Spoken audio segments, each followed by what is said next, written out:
because the Creator has put in there, he has made it illegal on himself. Mm-hmm. He didn't say make it illegal to kill, because he's the one who incarcerates life and death. Mm. But the point is, he didn't say he make it illegal, but he make it illegal upon himself that he should be an oppressor. So anybody saying that he's an oppressor, that's a lie. He make it that he does not oppress anyone. I get that a lot of the seers there, it does direct you to self-discipline.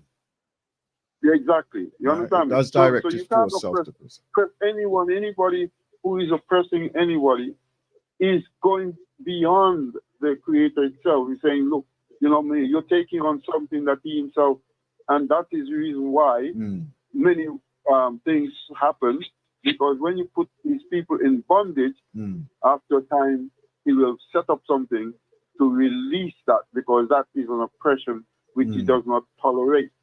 Mm-hmm. You follow what I'm saying? Okay then. Right? All right. Okay then. Okay then. All right then. That's like that makes it a little bit more clearer there, because obviously, you know, we always have this thing of like, you know, oh, it's Asians treating blacks in a certain way and all that. Although, you know, we've experienced that because of, like, you know, their cultural appropriation, I'm gonna call it. Right? Would that be right, Sister Sandra? Cultural appropriation? Yeah, she's not in her head. right, so, you know, because like they like to keep it within their own culture, right? And obviously the lighter the better, and all them things there, you know, which many of them have displayed as well. Because like even when I've spoken well, I had a very good friend who was a Tamil, you know, and boy, it was the way how they treat the Tamils is like they treat them like terrorists, like they like the scourge. And I think, wow, and then, like, you know, he would explain certain things that they would do, that the Asians would do to him and his family, you know, for just being a Tamil. And I said, wow, look on this here. But like, obviously that's a conversation that a lot of us don't really hear of. Anyhow, Grand Risings, my sister. Grand Rising, brothers. Yeah, man. Wow. Yeah. Well, we come Grand Rising to you, man. right.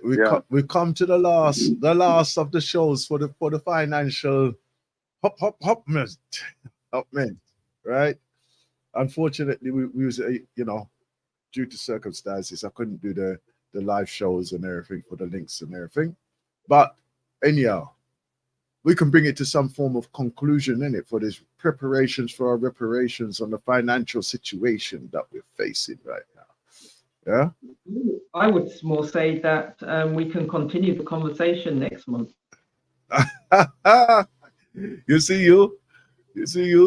you would drag things right through.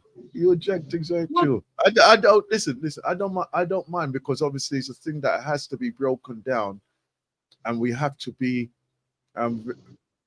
very affair with the processes that we need to engage with ourselves with. Yeah, we have to, right? And you know something, I hope the listeners are taking note of what they're supposed to be doing and what position they should be in, because we're only giving advice to make people stronger, first of all in themselves and how they present for others, and then for generational wealth as well. Right? What exactly is generational wealth, and how they can be participants in that? Not only them, but their children, their families, and those to come as well. Their children's children. Yes, yeah. You understand? I would say in exactly the same way that you were talking about religion, and just aiming to unpick some of your understanding and just to have a wider conversation. I think we are best placed to continue those conversations about finance, because we don't put it in a box and never talk about it when in fact whether it be religion and or finance, Mm-hmm. we will both interact with them on a daily basis, whether or not we know it consciously or not. So as you said, in terms of what's your understanding of the Quran and how you are treated or not treated, is something which we need to be mindful of when we are, and you said the Quran, but I love the fact that you said all religions will have a specific or a steer. Let's say, I'm not always sure it's a clear steer, but they will always have a steer in terms of how they treat one another, which doesn't necessarily extend beyond how they treat others. Some of them do give some definitions of what other looks like in their eyes. But it's conversations I believe as a community and as a group of people, we should be mindful of and we should engage in. Right. Even with that now. Oh dear. When you look at you've been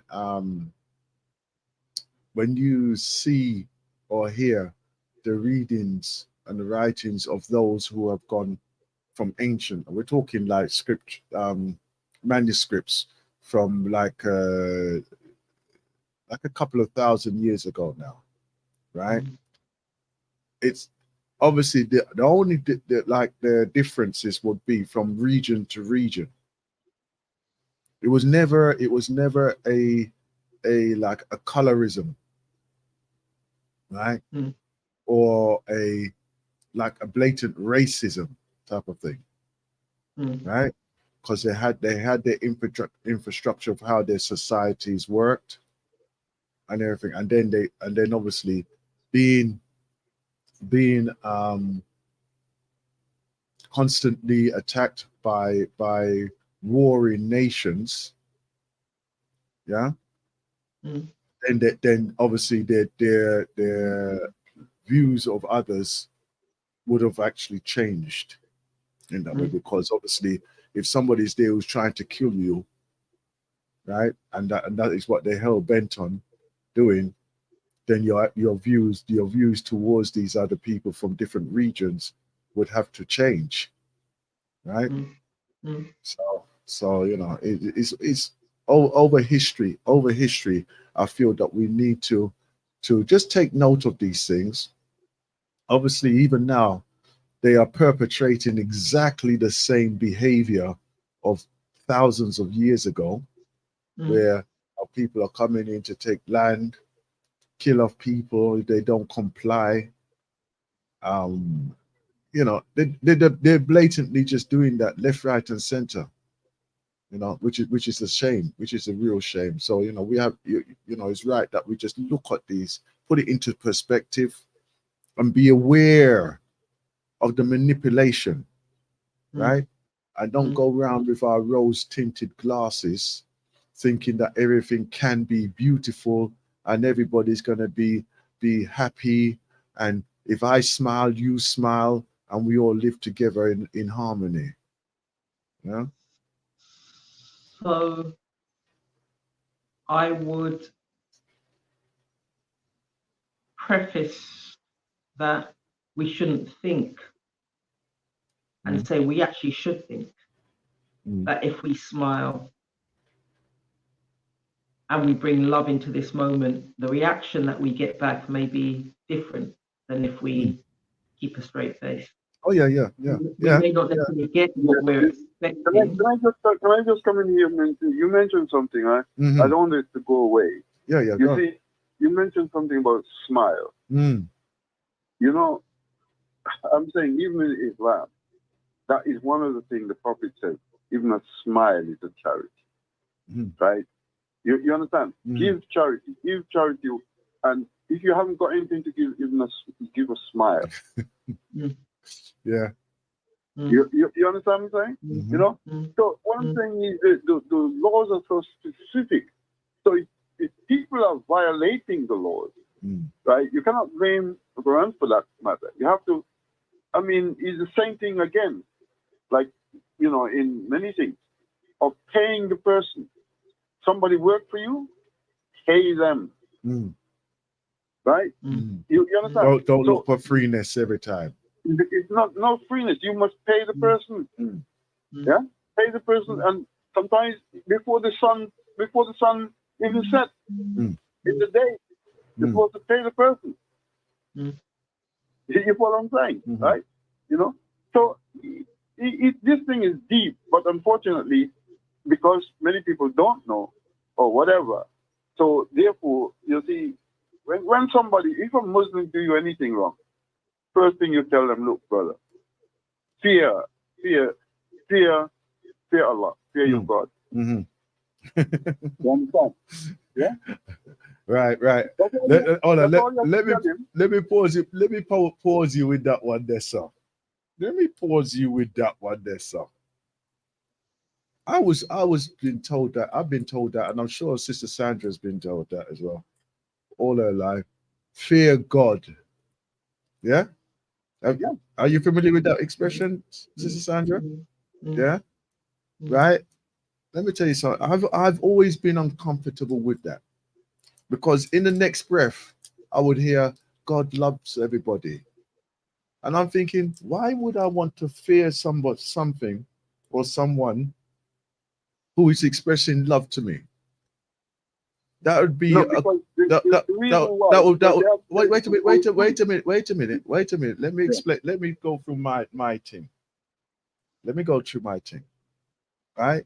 So I learned very early on,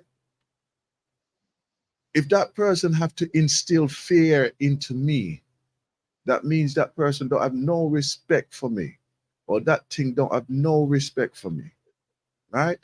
So that is why I hold that element in a certain space, especially when certain people say that. And I had to rediscover my acquaintance with the God concept, or the higher being concept, right? Because for me, right, it's a case of that I'm in appreciation of that element there, but I'm not in fear of that. I don't live in fear of that, right? Well, can I answer that for you? Yes, because yeah. Is, right, one of the things is that people, they tell you, you hear everybody, oh, love. What they don't tell you, that he's stern in punishment, right? So that is why you're supposed to fear. So it's a balance, okay? It's a balance. Right. They don't tell you about his punishment. Hold on. That is what he's saying, that you should fear, because the point is, hold on. Any injustice Right. Say, I'm gonna pause you again. Yeah. Hold on. I want to hear Sister Sandra. I want to hear Sister Sandra, because continue this conversation, continue the dialogue. Right. Let me tell you something now. You see that punishment and all them things there? Let me tell you something now.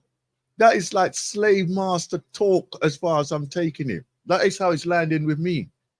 Right? You understand? That is like instilling a subconscious fear of what? Let me tell you something now. The only thing that I should be worried about is failing to live my life to the maximum. Right?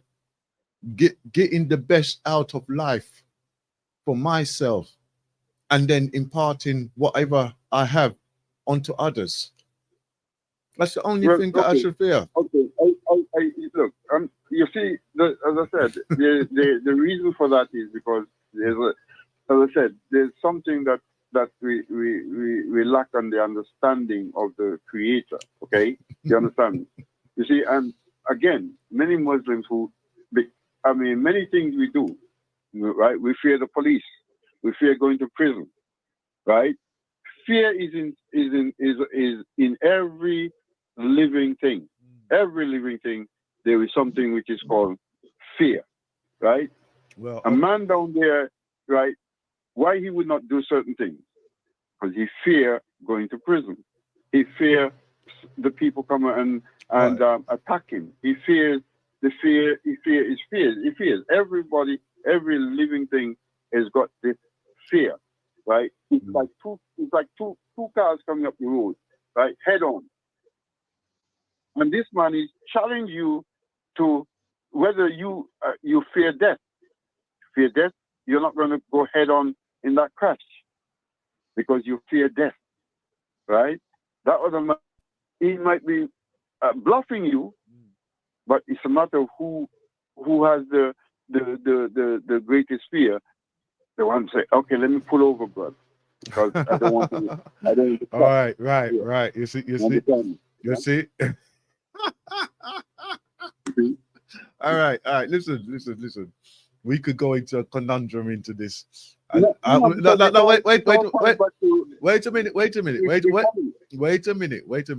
Yeah. I don't want us to get into the rights and the wrongs and rights. Okay? But I'm going to tell you now. Lack of understanding or understanding of oneself and one holding one's position, right, instills those uncertainties of life, right? This is why some people flinch when they hear the sirens of the police. Some of them even fear going to that catastrophic fear status when they see the flashing blue lights and all them things there. But if you know that you are living and moving the rights in your own state, you don't have no fear of them things there. You don't have fear of police. You don't have fear of incarceration and all them things there. Why? Because you're living 100% in your truth. Yeah? My brother? I agree with you. I agree with you on that point, you see. But as I said, it's my brother Imam from Jamaica who brought that attention, okay? Yeah. Like, as I said, he brought that attention in the, like, so he said, look, you know, and he's telling the Muslims, look, you see you, right? You there beating up on your brother. And the guy said, brother, fear Allah, fear. But you continue to beat up the brother. But here, he now hear the siren, as you say, it stopped very quickly. So the brother is asking, well, which you fear most? You see? No, I mean, I'm just trying to tell you about how he's telling the people of their behavior, right? You understand me? If they fear Allah, they would not even dare to even think about doing what they're doing. But because they're saying, oh, I'm Muslim. Well, if you're Muslim, you're supposed to fear Allah. And if you fear Allah, then you think before you do something. You follow what I'm saying, right? You mean like selling somebody something, right? These are all economics. You're supposed to sell the person, you know something is bad. You know, you see some of these people, they put the good things on top and they put the bad things at the bottom. Wait a minute, why are you doing that? You're supposed to be selling people the best of whatever you have. At all times. If you want the thing, you put the bad ones on top. If he wants to buy it, then that's up to him. But you don't hide the thing that is good and put it at the bottom.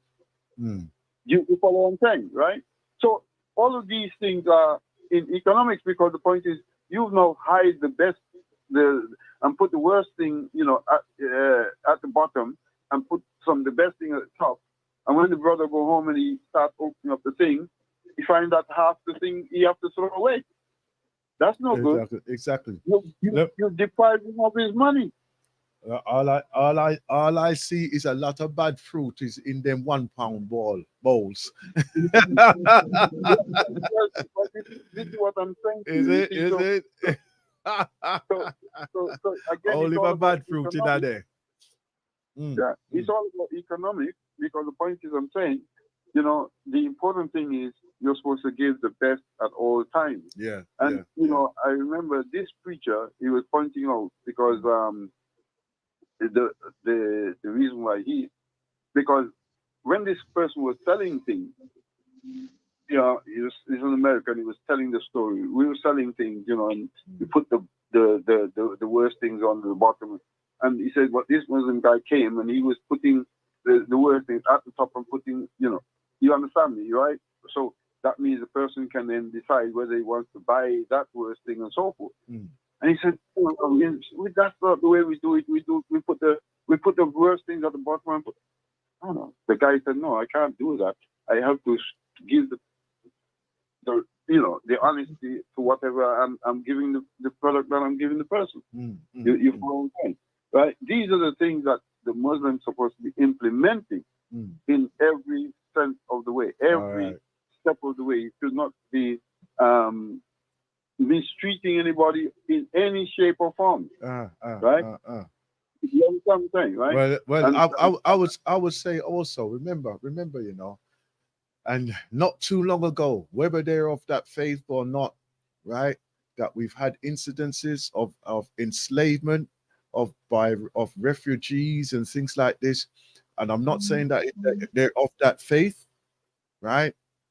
But they're in the Arabic region. There are people who are Muslims who is doing that, and as I said to you, one of the highest order in the Quran, especially, right, even punishment, because they wasn't prison and so forth, to be punished. If you commit a crime, right, part of that punishment is free a slave. And if you can't free a slave, you have to fast. You don't have the will to free the slave, then you should fast 2 months. Like how the Islamic fast is. So imagine here that you have to fast every day, right? From 3 o'clock in the morning until 9 o'clock at night. There'll be a whole heap of maga, man, then. That is punishment. So people must not think that it's an easy thing. This is not from Quran. This Quran is telling you be the best of everything that you can be at all times. At all times. 365. Even against yourself, you should stand up to be honest. Even against your own self. Well, that is one of the main things, is to hold yourself accountable at all times. Yeah. At all times. Yeah. You see. Yeah. So what I'm saying is, we employ people for work and so forth, and that's one of the things my wife always fears. I have to pay these people, right? I have to pay them. Can't go around and say I'm not paying you. You understand me? And lots of people have that behavior, right? And that's what happened in that shop. That day, that woman, she went in there, right, within everything within her right. Things was not right. And the first thing the man should have done is, look, let me assist you. Let me do the right thing by doing the right thing. But what he's putting around his neck, he's coming to great evil. And that's just it. That's just it. Anyhow, listen. Let me get back to this. I've just joined another caller to come in, right? Sister Sandra, do you have any comments on this before I bring in the next caller? No, bring in the next caller. Okay then. Right, on 4072. Greetings. Yeah, greetings. I'm phoning Galaxy today because I'm not happy about an issue that happened yesterday. I've been phoning Galaxy for the last couple of weeks. My name's Dedicated. I phoned up the extra show yesterday. I phoned previously the week before that to make a suggestion that the community build a building. When I phoned him last week, he wasn't nice. I phoned back again today to talk to him again today about something else. And he made some comment about something else that I phoned up about.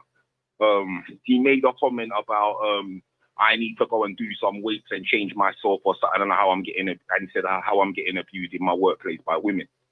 He said that comment after I put the phone down. And I know that he got that comment from Kwaku because I spoke to Kwaku and Campaign for Truth and Justice about an issue in my workplace. I'm not going to be phoning Galaxy again. If there's an issue with certain types of black people phoning up and being treated like shit, then say so. If you only want people to join your radio station that believe in Heru or believe that we're all Africans, then say so. And if the guy wants to laugh at me, I'll give him something else to laugh at. I was also molested by a woman from the age of 7 till about 13. So let him laugh at that. Fuck Galaxy and fuck your radio station. Okay then. All right. Thank you very much. There you go.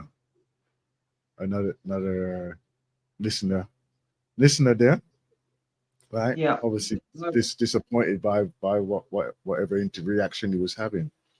Yeah. Yeah. I'll just apologize for the language, because there was anger in there, and when we are angry, we will often say what we're feeling without the thoughts. So if there is anyone that's offended. Okay. All right. Okay. But it's not pertaining to what we were talking about anyway. So. No. Anyhow, right. Back on track. Right. We've got another 50 minutes or so. Right.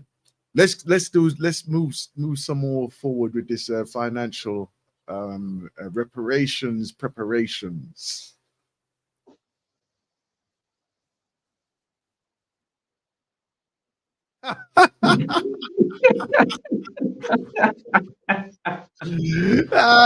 Did you say? Oh, she's looking at her going, "What are you talking about?" Okay, listen. Like I said, no. Wait. Let's put this into its full concept now, right? First of all, we had the financial awareness. What do we think of money, right? Yeah. And then we had, where are you financially? Yeah. Right.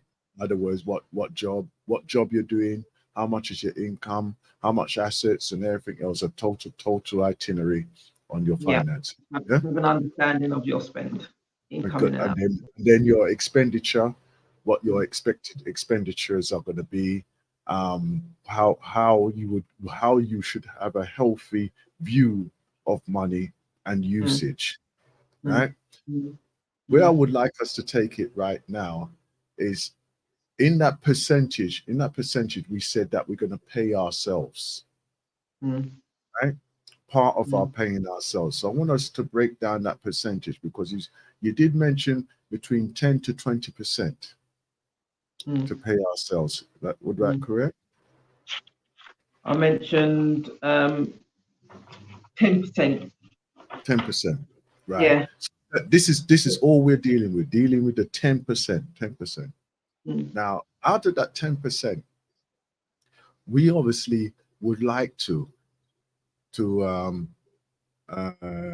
give to our communities, right? Now, and I feel that it's important that we start there, right? In the wages that we get, right? And the wages that we appropriate towards our saving, part of that we can give to support our communities, because, and I'm going to say why, because this is where we need to literally need to put a portion of it towards our future, right? Future projects, like educating ourselves, right? The system as it stands now is obviously not fit for purpose for us to develop and to move away from the system, or to elevate ourselves out of that system. So we're going to have to literally, and I'm going to put it this way, right? We literally have to buy ourselves out of this system, right? By setting up educational systems, right? Schooling curriculums, standards of education that far surpasses anything that we are actually doing even right now, right? This is why I know I emphasize on it, and I do mention it quite often, but I love when our children are excellent, right? You understand? Yes, you see, when you see those young children that they're like the age of 11, 12, right? And they're getting their masters and degrees and all them type of things there, and they're operating at that level. That's a lie. Hold on, brother, please. That's not true. That's true. Just no. Not true, mate. Right. So when you have those young children who are operating at that level, right? Obviously, they're operating within the system of like the universities and everything there, but you know that they're going to be working for the system when they actually mature. But we obviously need to be beyond that, outside of that. We got to be looking at how do we position ourselves in the world position. Yeah. Okay. So in that way there, that is the direction that I'm thinking that we should be going in. What's the direction you feel that we should be doing? So if I'm thinking from a percentage point of view, and we're saying, okay, 70% is your living cost, food, etc., bills, whatever. It will be 10% that you'll be saving. You'll have a 10% for emergencies that you'll be putting aside. And then you'll have, if you are part of a church, they always talk about tithes. So that'd be your 10%. If you're not part of a church, that's where I put that 10% in terms of what my then doing for the community. Okay, then. All right. That's separate from what I'm saving. So what I'm saving and putting aside for myself could be used for anything. It could be used for a holiday. It could be used to buy a car. It could be used for anything. Further education and everything. For self and horses or etc. But then the emergencies, if anything does break down, then you've got that there. But the tithes, if you're in church, the perception that I have from a tithes point of view is that you're putting forward a percentage of your income to support the church and the work that the church does. If you're not part of a church, as in a physical building with a specific denomination and or congregation, that 10% you may want to put in the direction of the donations for the schools, the donations for the education, the donations for a said charity, something that you believe in, you and or others believe in, for the betterment of another group and or community. So that's where I'd channel that money.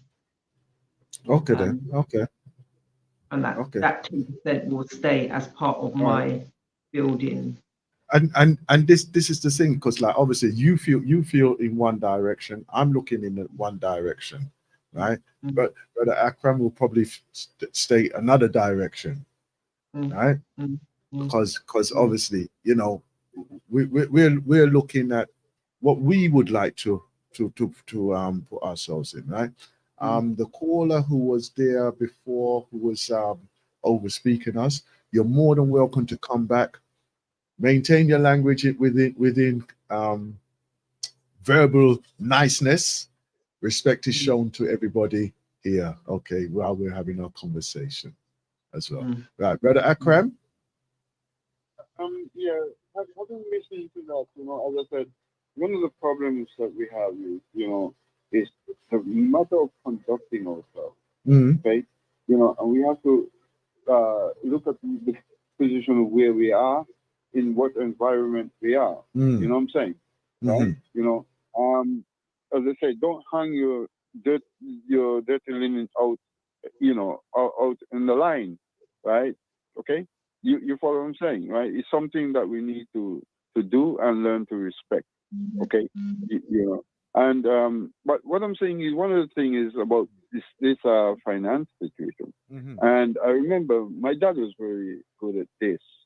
And like every Friday, he would sit down and budget what he's going to need for the week. All right, you know, we're going to need flour, we're going to need this, we're going to need that, you know what I'm saying? And his budget is money, where it's going to go, what it's going to be needed for. Yes. But part of our budgeting also could be part of charity. This is what I have. Same as Sister Sandra was saying. Give to the wider public. And you know, again, as I point out, you see, this is one of the things that's also very big within Islam, Mm-hmm. charity, right? That is, in fact, it's one of the pillars of Islam, charity. Because what the Creator is saying is that, you know, there are people who is in need. There are things that you have to give things to, Mm-hmm. right? And what also people need to remember, before the system here of the what do you call it, the social security system, right? Many people used to have to depend on the church, because it's the church that used to be the one who's giving the aid to the people and so forth. Mm-hmm. You follow what I'm saying, right? Yeah. You know, because that's where the charity is. Mm-hmm. So what I'm saying is, charity is vitally important in your budget, Mm-hmm. budgeting, how much you're going to give, because what the Creator says, whatever you give, He will always give you more. You think that you could look at those people who give a lot, and you see, hey, wait a minute, how come this person's wealth is growing like this? But why?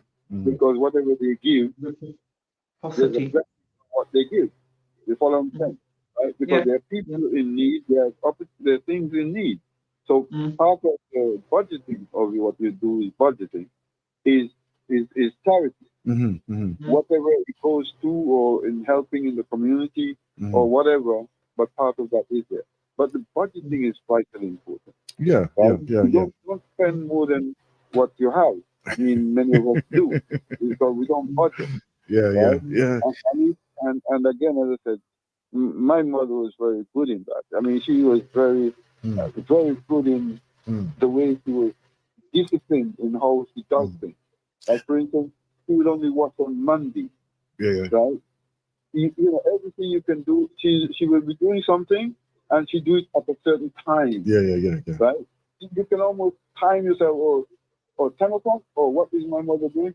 She's doing this at that particular time. So budgeting itself is vitally important. Yeah.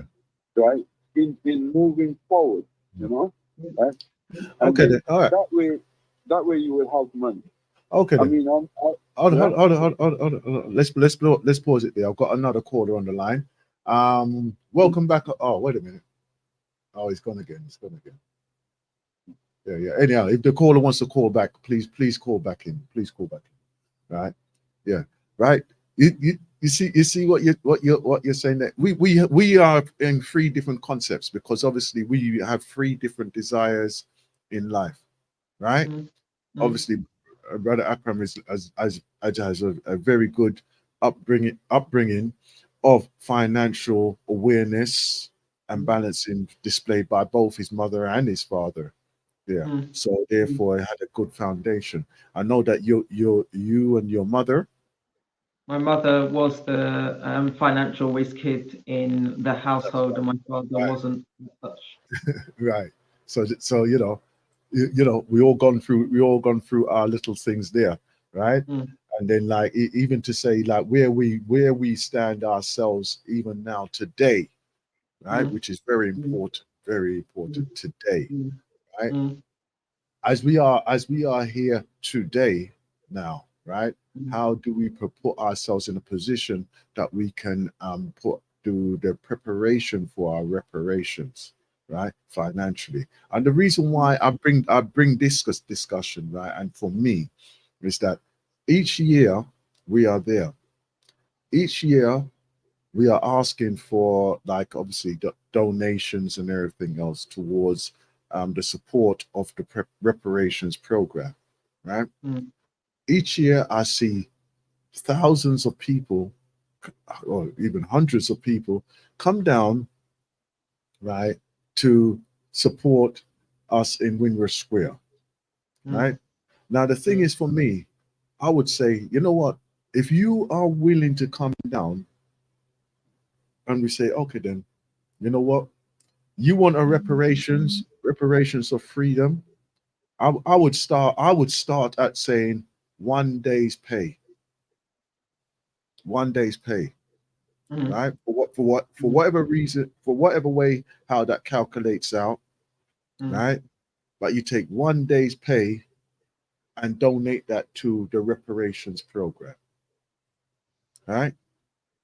Okay, because and I say the reason why, right, is because if you want freedom and you want to demonstrate that, why don't you dedicate that one day, right, to actually saying, you know what, I am working for my freedom, right? I'm working for my reparations. Does that make sense to you? The challenge that I have with that in my mind is that when you say one day, is it one and done? Is it one and done? No, it doesn't have to be.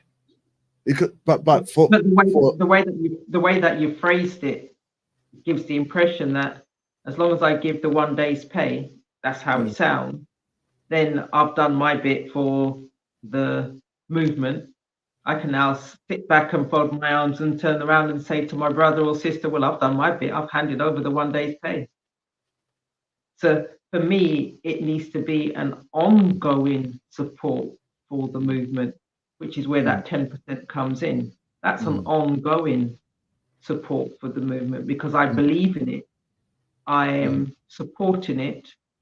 I recognize that it's part of a bigger service for the community. So that's why I'm prepared to say it's going to be, that's where I'm going to funnel my, some elements of my 10% in that direction. Right. Even with that in mind, right? You know, because it could be an ongoing thing, because like, you know, you could take a percentage, say 10% of that 10%, right? And then distribute that to other organizations that you are involved in, right? Or that you're in appreciation of their works in the community. Yeah. And like, even if you say, okay, then 1 day's pay per month, right? And then that would be like a monthly contribution towards other organizations and everything. And you'd be surprised, like, you know, like 100 of you, 1,000 of you do exactly that towards designated organizations. It's, you know, it is there. It is there for you, you know. It is there. Yeah. So, you know, for you to actually see the worth of what you can actually achieve by just making that little adjustment within your financial element, because, you know, obviously we're in the space of, as much as we give, we also see what we can receive as well, right? Not everybody has that mindset, right? Not everybody has that receptivity as such, yeah. Because they're saying, "Why? You know what? I'm under pressure. Yeah, you know, I'm under pressure." And yes, the many of us are under pressure, but you know what? It could be just time. It could be just time that you're giving. You know what I mean? Just to say, you know what? Let me do like one evening per week to go and support somebody who needs it. You know, somebody who's got like 6 children. You understand? Let me just go and help them with their household chores or something, right? Or even just take the children away for like 3 or 4 hours, you know, or something, you know, right? Or help them with their homework or something. All them type of things there, you know. So I like the fact that you added that it's not just from a monetary point of view, it's also from a time, a talent, or a treasure. So the treasure is the money, but it could be time and or talent that you're helping and supporting the movement, the wider movement. Elderly people. I'm going to tell you, there's a lot of elderly people who are very lonely at this stage. A lot of elderly people as well. you know.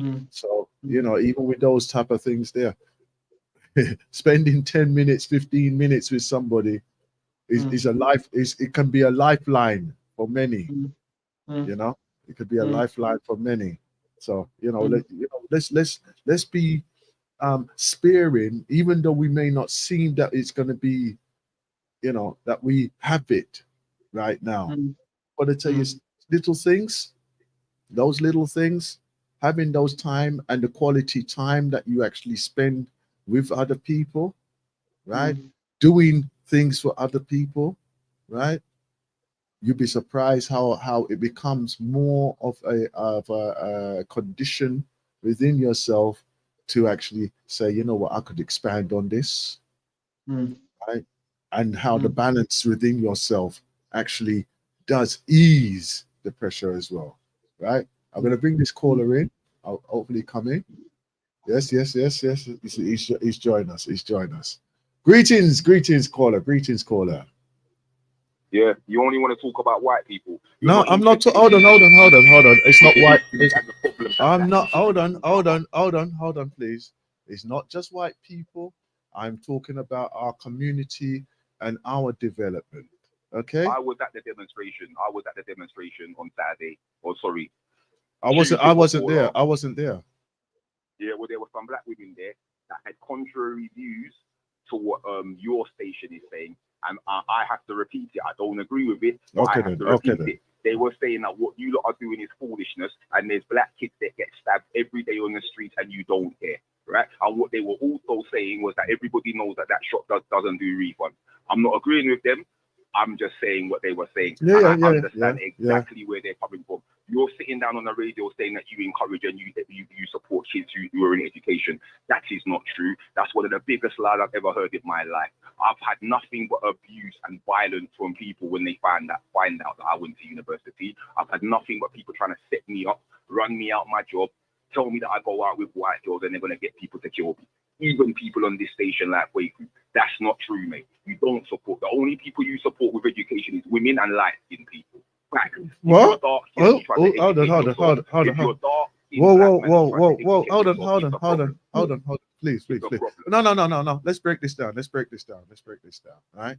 I'm willing to have a conversation with you. Right. Let's break this down. So, what are you saying that as in general, we support women and light-skinned people? Is that correct? You only came out. That's what let me repeat what the women were saying. Yeah. I have to respect them for what they said. 2 black boys got stabbed in that same street, the weekend before. You don't business. But a woman gets beat up. That's what they were saying. A woman gets beat up in the shop for running up her mouth and you're coming out. And it's the same thing. Since I was a teenager, a little kid, it's the same thing. I phoned up last week on the Brother Extra show to suggest that we buy a building, we secure a building, we open up a bank account that same night. We start making donations. Nothing's been done since then. You know why? Because that guy was jealous that I came up with the idea and not him. He then went off, found out some other stuff about me and tried to repeat it on the show last night. This is what you're up against. It's all ego. It's all ego. People want to be the star of the show and they have to be the big man and they've got to come up with all the ideas. And even with the way you do your shows, it's all the same people. Kwaku handpicked that guy to take over his show. That shouldn't be allowed. Natural talent should be able to come through and anybody should be able to go in there and do a show, not just people that you pick. This is why we cannot move forward as a community. We can't move forward because it's the same people in the positions of power and then they handpick their replacement. They handpick them. And I bet hold on. This is the first. My assumption. This is the first time that you and I have had this conversation. Correct?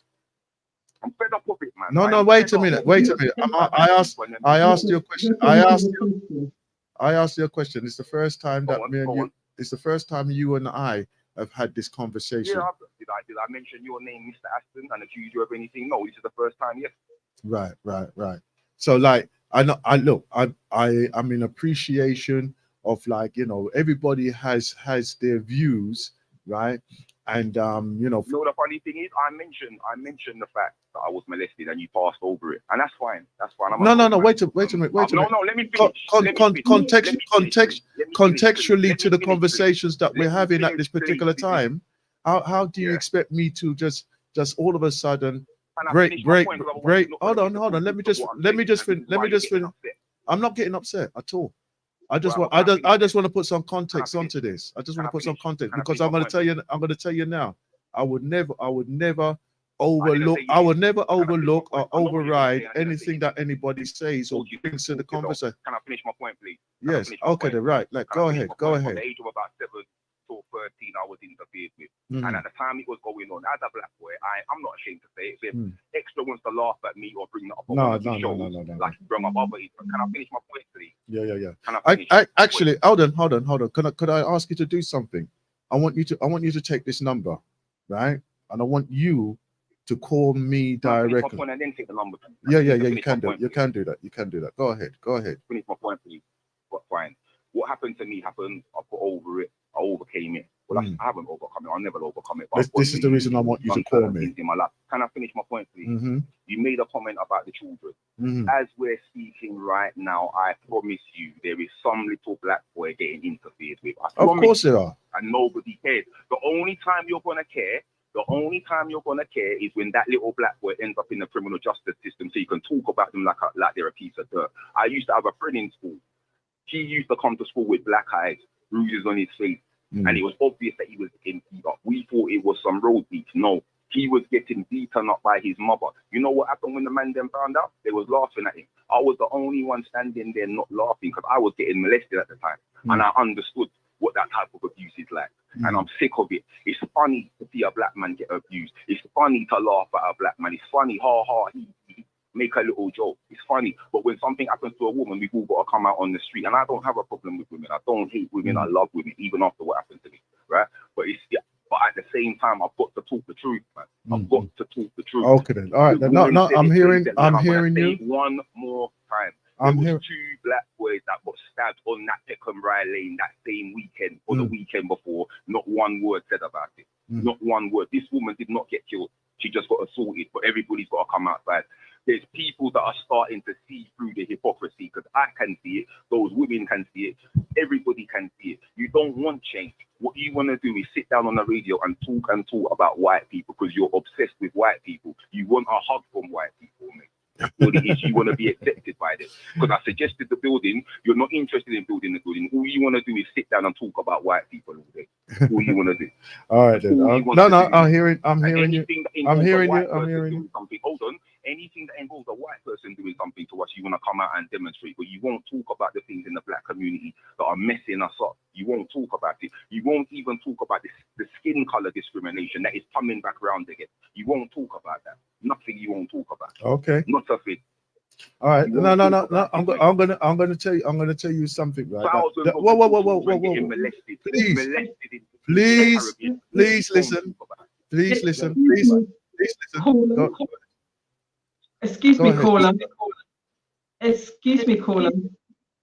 You've said a lot. You've said a lot, and some of it, depending on the show that you ring up on, would depend on the response. Now, we weren't talking about abuse, and we have in the past spoken about abuse. I'm not sure whether or not you were party to that, but we have spoken about abuse. Sorry, sir. Caller, can you just give us a chance? Only when it applies to women. Sorry. We have sorry. My life, I've had to deal with that issue. Sorry. Excuse me. I know people will laugh at me and take the piss out of me. You only care about supporting women with those types of No, that is not so. That is not so. That is not so. That is not so. But this is why I want you to. This is why I want you to have a conversation with us. We want you to have a conversation with us offline. So this is the reason I want to give you this now. I'll pull it off my chest. I won't be okay then. Okay then. All right. Ciao, ciao. Okay. Okay then. Pity. It's a pity because, like, obviously, bringing up points like that. I'm not running away from the issues. No, right? no, we're not running away from the issues, but what we recognize is that within the context of the issues, they need to be dealt with and a conversation. And as I said earlier on, we need to have conversations about money. We also need to have conversations about religion, but having conversations about the wider family, male and female abuse. Those are conversations which, as a community, we need to have, but they need to be a conversation which is a two-way street, whereby one talks and the other listens, and the other talks and the other listens. We may not agree, but we need to have those conversations. Yes. So it'd be good if the caller was able to, when he's speaking, listen at the same rate that he's speaking, because and do it offline, so we can then say, okay, let's schedule it. Because when we were speaking about abuse, we didn't get any callers who rang in at the time. He was available at the time. I'm not sure. And to be fair, when we're speaking about abuse, there is someone who is listening who has gone through it, or who knows someone who has gone through it. But that's not where we were speaking in terms of this today. No. And recognizing and respecting the fact that he rang other pilots. Yes, right. And the conversations that he had. What I would say, and in general, I'd say that don't hold me accountable for a conversation you've had with someone else if I'm only coming in at the end of the conversation. Exactly. So you know what? Each pilot has their program, right? They have their way how they handle their callers at the time, right? As I say, I'm offering also the counseling service. I'm offering a counseling service, right? So I'm gonna give out the number which I did want the brother to take, right? And I'm hoping that he is listening still, right? I'm gonna give out this number, and I'm gonna hope that he does contact me directly, right? And it's 079 490 20633, right? I'm going to repeat that, right? I'm going to repeat it, right? It's 079 490 20633, right? So if you can drop me a text to say that you've received it, right? Or if you want me to repeat it, not a problem. And I'm always willing to have a conversation with you, right? And let's see if we can put some context on some of the issues that you obviously see with the community, right? And possibly for yourself as well. Okay. Anyhow, right. Bring me a smile, my sister. Give me a smile. All right, that's better. Brother Akram, are you there? Or you're hiding behind the bush? The point is that we need to be very disciplined, especially, as I said, it's a two-way conversation. You can't just be the one just rattling on and speaking. Yeah. You need to give people time to also respond to what you're saying. Yes. Right? And as I said, I've been listening to Galaxy for about 13 years now. And the fact is that their conversations come up, and I'm sure that Galaxy is trying to deal. I mean, he can only do so much in the context, but the point is, it's brought a lot of things to light, right? Where as I said, I used to be on mainstream radio. BBC used to call me. I'm on my way home at 4 o'clock in the morning. Akram, you're still up. They want my opinion. You understand what I'm saying, right? But, you was their consultation, eh? You see? But now, as I said, I think one time somebody asked me, are you an activist? I mean, see, because I said, I bring things to a point. You follow what I'm saying? I don't know how to deal with lies. I try to deal with the reality of the world I'm living in. Okay? You understand me? I can't go outside of that world. The world I'm living in, that is what I deal with every day.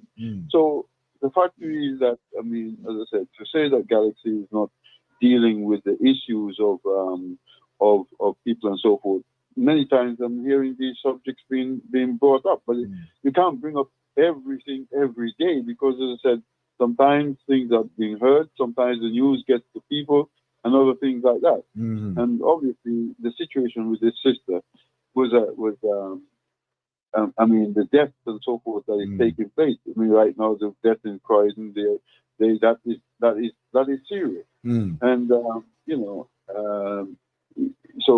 but the situation with this sister is something that is it's totally out of order, and is you know, especially by other people who is not like us, who is abusing our sisters.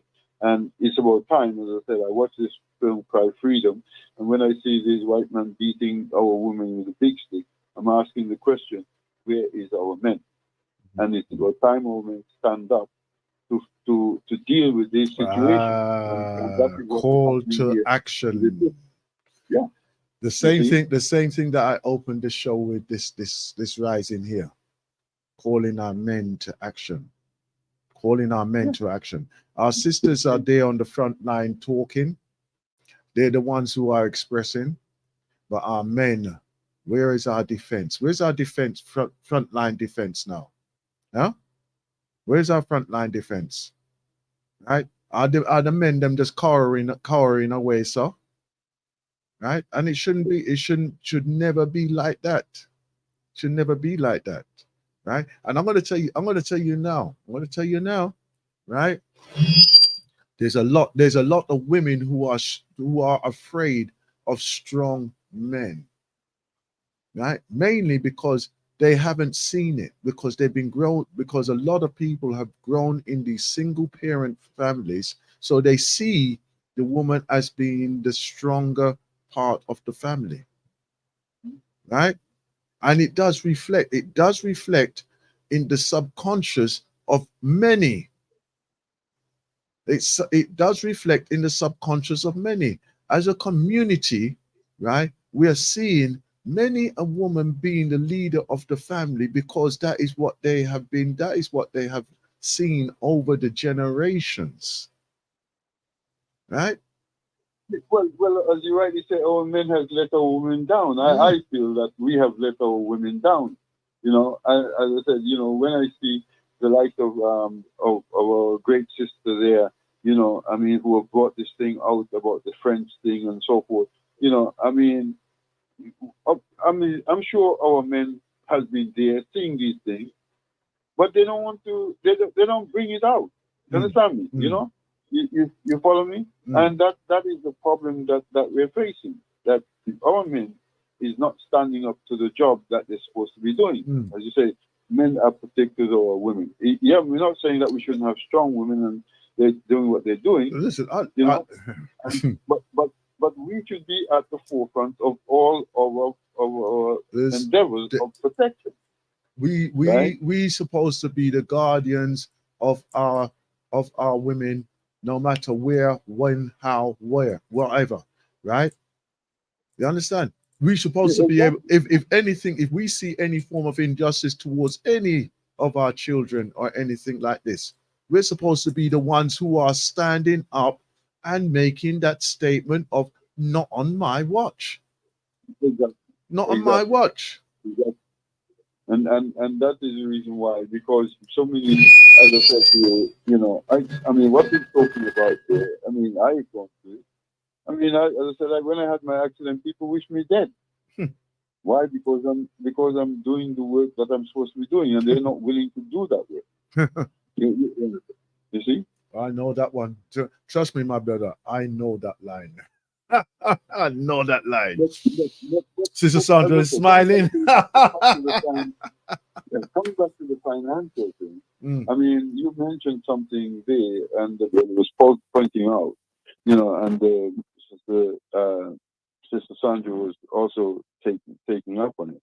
I mean, where you say that each person is dedicating even one day, and even one day, you know, I mean, as you rightly point out, is it going to break the bank? And I was trying to look at the statistics of the people in employment, and that's the reason why I said when I set up the ACU, I was thinking that, you know, maybe maybe we can get the number. As I said, by now, like after 10 years, we expected to have at least 50,000 people in the ACU as members, you know, paying in money, as you rightly say, like that, paying in even the 1 day wages into the thing. Imagine if we had 50,000 people paying in, you know, 1 day's wage into something.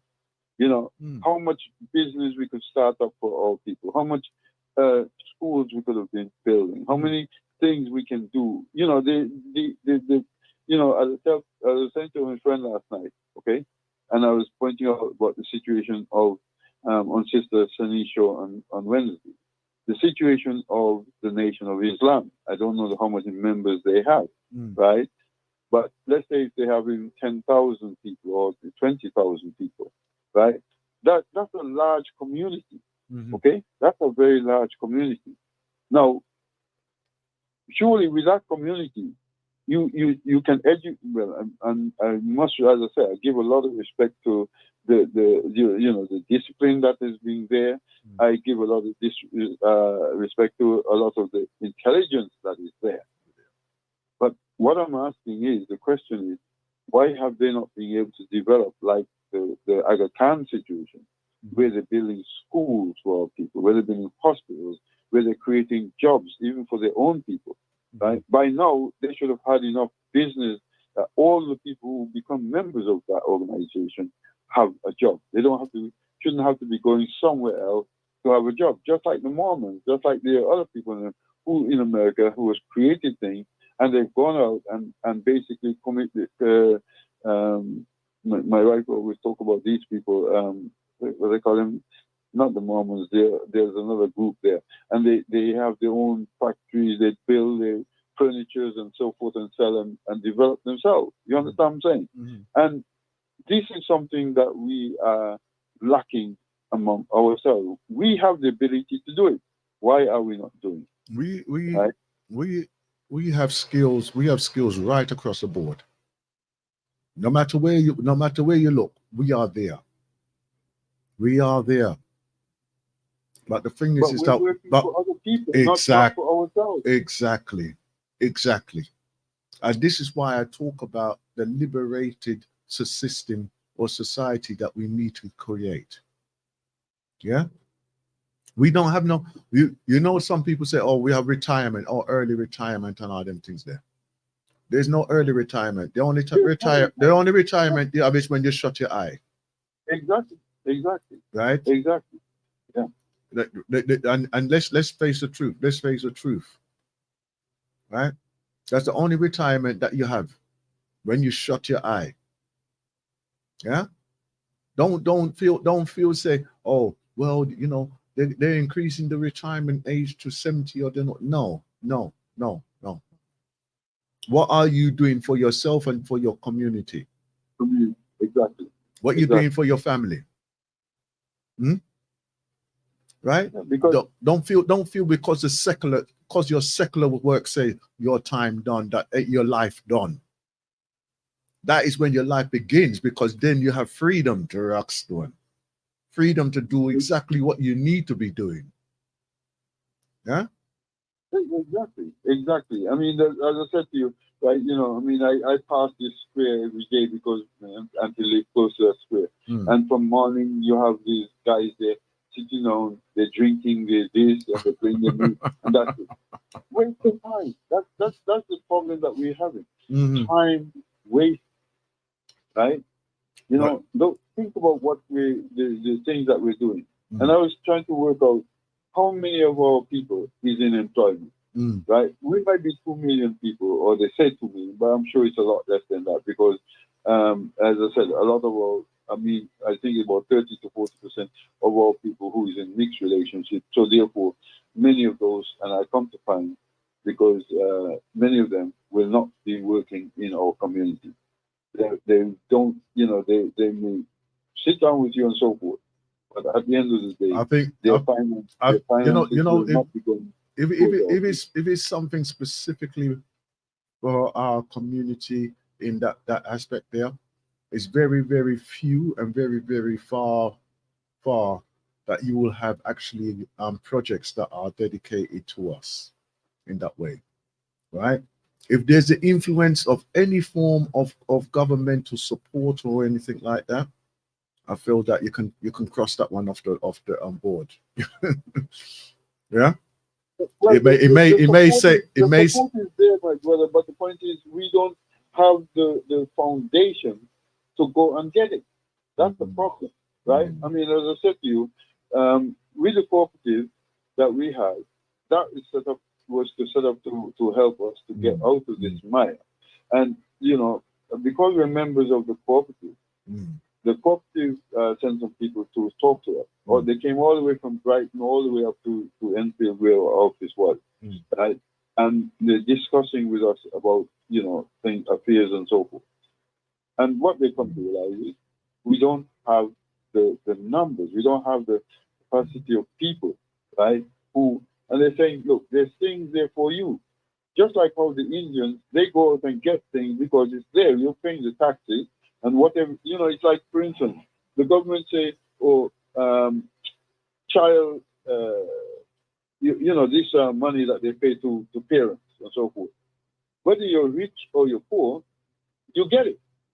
Okay?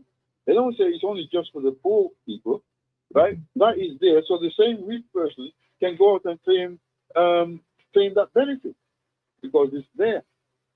You follow what I'm saying, right? So the same thing is out there that the Indians and other people who have large communities and so forth, they go out and get it because it's there, because they're taxpayers, and these things are there. But because our community is not together in the way that it should be, we are not getting it.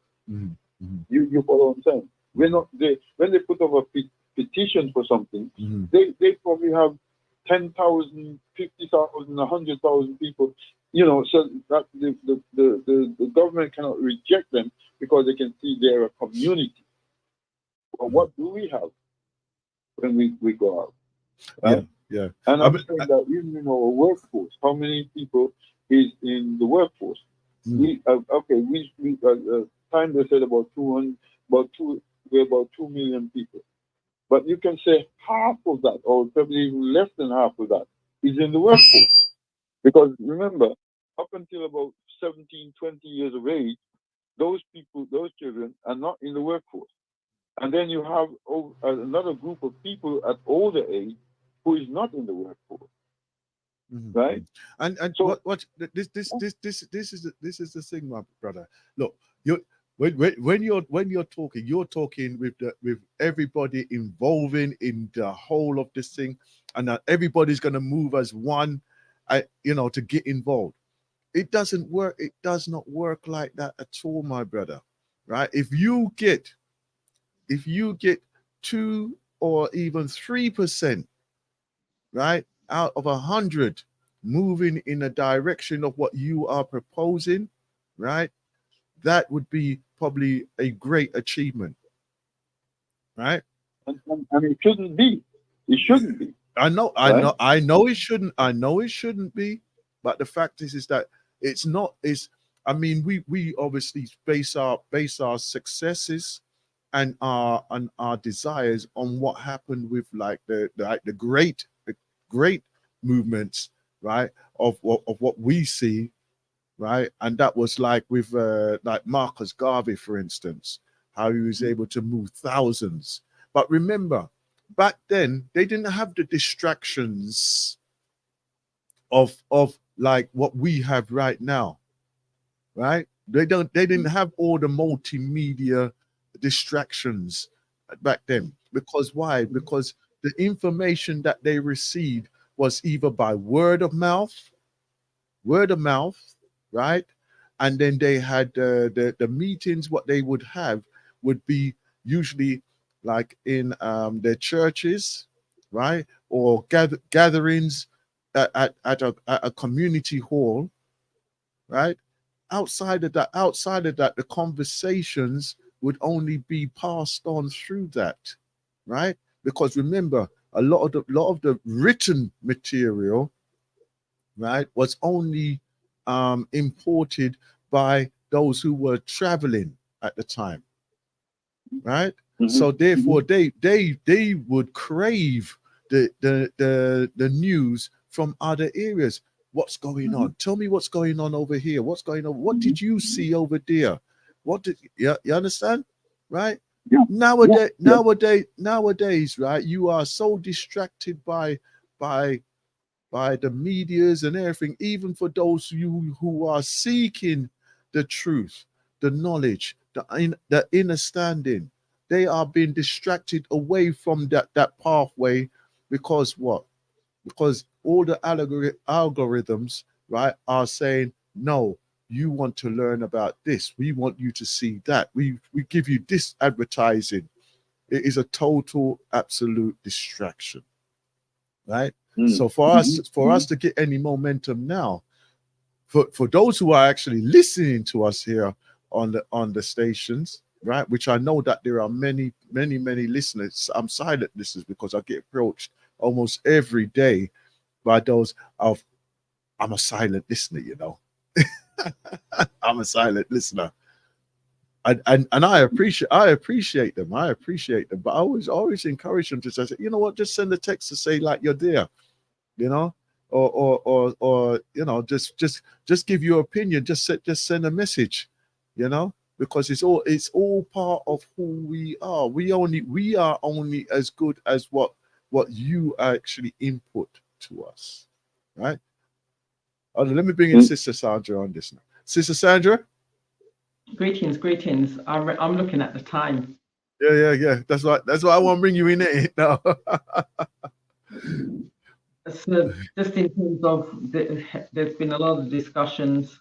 We've spoken about religion, we're speaking about finance, we're speaking about as a community, where are we going, what are we doing individually and or collectively, from a reparations and from a how can we serve? Like I said, there's a lot of conversations and a lot of discussions. We were encouraged to add some more to our discussion mix by the brother, which we weren't able to pick up on because it's not the right time, but you've put your number out there for him and or others to ring you so that we can have that wider discussion. What I would encourage from a community point of view is let's keep talking, but talking becomes a two-way street. Talk and listen, and do so respectfully on both sides. But I would just like to finish up on two events that are happening. And one we know is the Black Market and Film Festival, and that is tomorrow, Saturday, between 12 p.m. and 9 p.m. West Green Learning Centre, and that's at Park View Academy, London North 15, N15 3QR. So there's lots of parking, but it's going to be an opportunity when we're thinking about, and we were talking about finance, and we were talking about that 10% that you save for yourself. You may want to take some of that 10% and buy something within the Black community that supports that pound generating within the Black community. So there will be stalls, there will be films, there'll be conversation, and there'll be food. And what I would say is that make it a day. Definitely, if you can do so, make it a day. Yeah, that's it. That is a good event. That is, because as I say, it opens up your minds to a lot of the works which is out there. Some of the documentaries and films that they share with us, some of them are actually exclusive as well. Yeah. You won't see it anywhere else. It's not going to be in your Amazon, your Netflix, your any of the other TV, mainstream or otherwise stations. You've almost got to be in America in order to get it. And bearing in mind, none of us are in America, we're not necessarily going to get it. So it's and again, when they're filming, they're often supporting those producers and the topics that are not considered mainstream. And those are things that we do need to have those conversations about. Yeah, definitely. Anyhow, as we reach the top of the hour, I'm gonna. Oh, sorry, you got another event. You want to talk? Say? The other one I just want to mention is it's in support of Macmillan Cancer Support, and that's from 3 p.m. till 8 p.m. and that is Battersea. So it's 25 Lane Court, Bolingbroke Grove, Battersea, Southwest 11 6 EW, and that's supporting Macmillan Cancer. All right, then I just want to give out this number here because we're coming to the top of the hour, and I know that the other presenter is going to be right on top of it. Right, so it's 079 490 20633. Right, that is 479 490 20633. Okay, if you want to get in contact with me directly. Okay, so that's going to be our Heru Mindset Counseling. Okay, so if you want to get in contact with me directly, you can use that number there. All right, so that's gonna be our little number for there. Okay. Anyhow, listen, thank you for being with us this rising here on the Galaxies. All right, Brother Akram. Thank you, my brother. Yeah, and grand rising to you, and have a good day, Sister Sandra. It's always good to hear you. Thank you very much. All right then. Thank you so much, everybody, for being with us. I'm gonna give you this one here, and I shall see you on our next rising. So next time that we meet up. Blessing.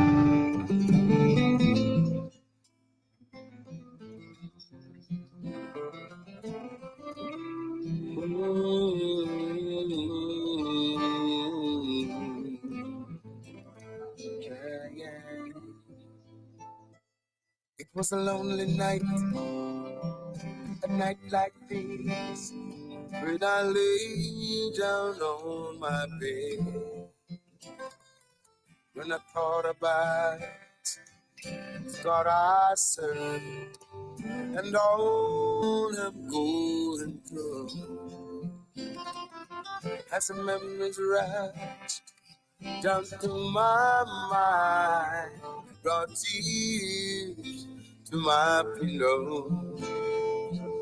I said to myself that I must rise and go and testify, 'cause I know man was made to serve God, and together we'll live forever.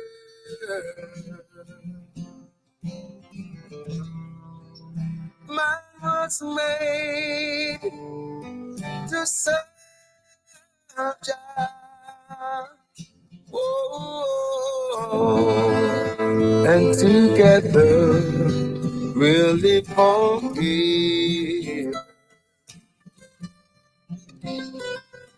Upon this road on which I trod to teach the word of God.